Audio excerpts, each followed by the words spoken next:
Bonjour, aujourd'hui présentation de la machine à écrire Brover 210. Celle-ci a été fabriquée au Japon en février 1978. Donc elle est en très bon état. On va voir ensemble comment elle fonctionne.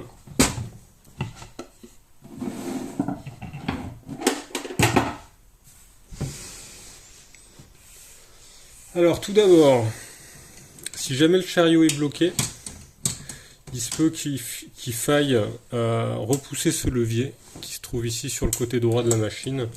Une fois que ce levier est repoussé, le chariot sera libre de ses mouvements. Pour faire déplacer le chariot, il suffit de venir tirer ici sur ce levier là vers soi, tout en maintenant la machine avec sa main gauche. Et là on peut déplacer le chariot où on souhaite. Pour venir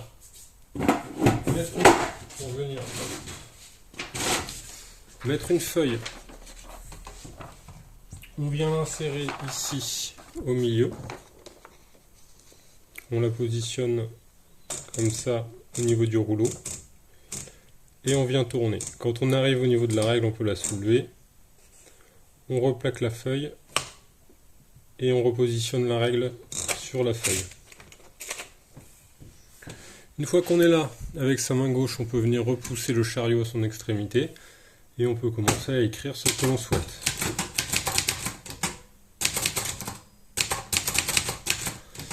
Alors, sur cette machine, il n'y a pas de zéro, donc les zéros se font avec le O majuscule.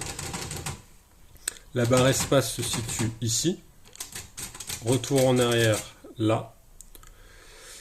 Les majuscules, alors pour effectuer une majuscule, on peut appuyer soit sur cette touche-là, soit sur cette touche-là. On vient rester appuyé.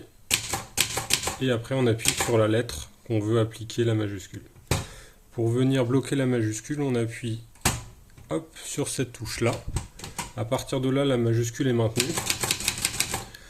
Et tout ce qu'on écrira sera en majuscule.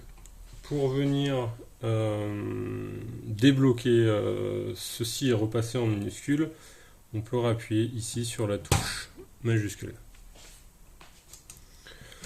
Quand on arrive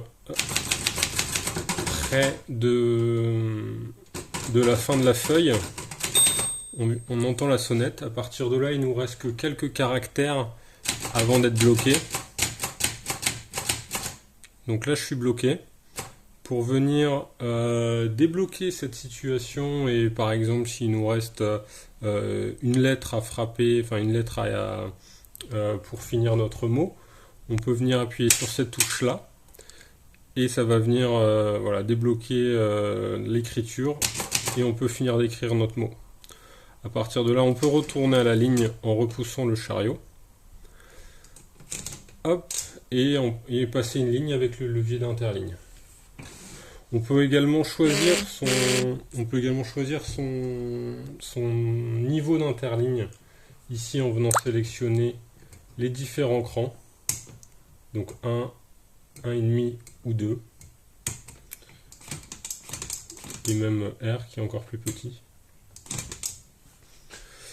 Ensuite, pour venir changer de couleur, on va avoir ce levier qui se trouve ici. Donc là, on est réglé sur la couleur noire. Si on veut basculer sur la couleur rouge, on vient le remonter. Et là, tout ce qu'on écrira sera en rouge. Le milieu, c'est fait pour donc le milieu qui est blanc, c'est fait pour les correctifs. Si jamais on fait une faute, à l'époque, il existait des petits papiers blanco qu'on venait insérer pour venir corriger cette faute.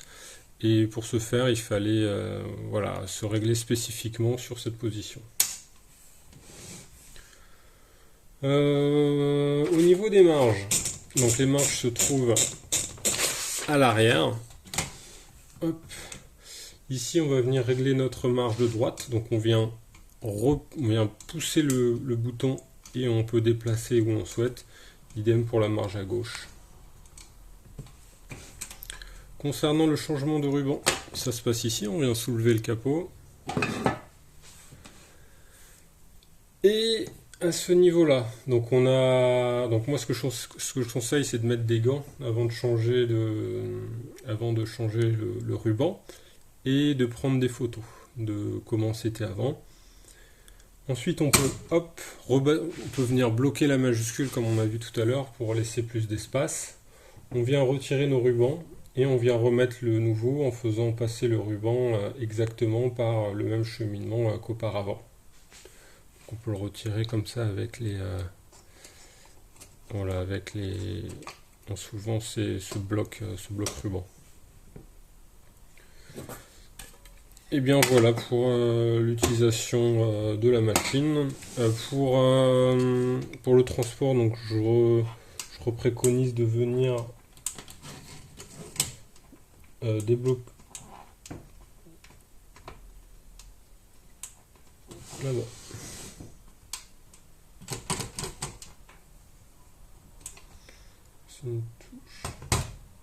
Ah, c'est parce que j'étais en majuscule.